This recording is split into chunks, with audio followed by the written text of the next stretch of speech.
After more than 15 months of bloodshed, no rocket fire through the skies of Israel. The ceasefire between Israel and Hamas is now in effect. Hamas released 3 Israeli hostages. In return, Israel released 90 Palestinian captives. Eyewitness News reporter Kimberly Richardson is in the newsroom with details on the families finally together again. Kimberly? Well, Joe, an extremely delicate operation, which even today, before the hostages were released, hit a speed bump. The handoff and pause in fighting was delayed by about 3 hours because Israel hadn't yet received the women's names. Once they did, things moved ahead as planned. A flood of emotions, families of the hostages who had hoped this moment would come but weren't convinced it ever would. Today, 3 women held captive by Hamas are back home in Israel. We've had many difficult days since Hamas began this terrible war.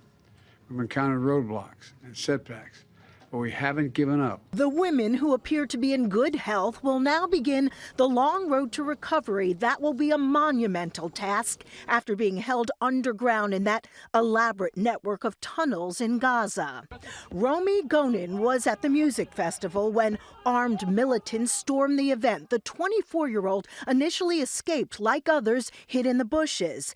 The entire time she was on the phone with her family, had been shot and was terrified. Romy's last word was, quote, "Mommy." The phone shut off. Emily Damari and Daron Steinbecker are neighbors. Were at home in their kibbutz that October morning. At one point, Daron hid under her bed and, like Romy, stayed on the phone with her mother until the very end. In exchange for their freedom, Israel agreed to release 90 Palestinian prisoners, over time close to 2,000. Hundreds of trucks filled with much-needed supplies are now in Gaza as both sides made good on their promise to stop fighting.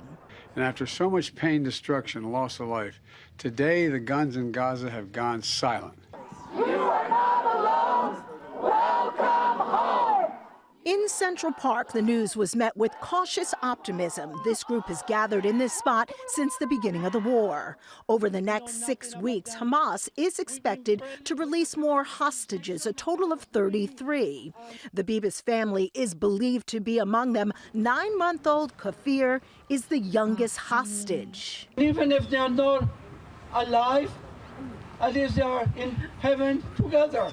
Amen. That's the truth. What can we hope? For the best. And looking ahead, President Biden says 1 week from today, 4 more hostages are expected to be released, followed by 3 more every 7 days after that.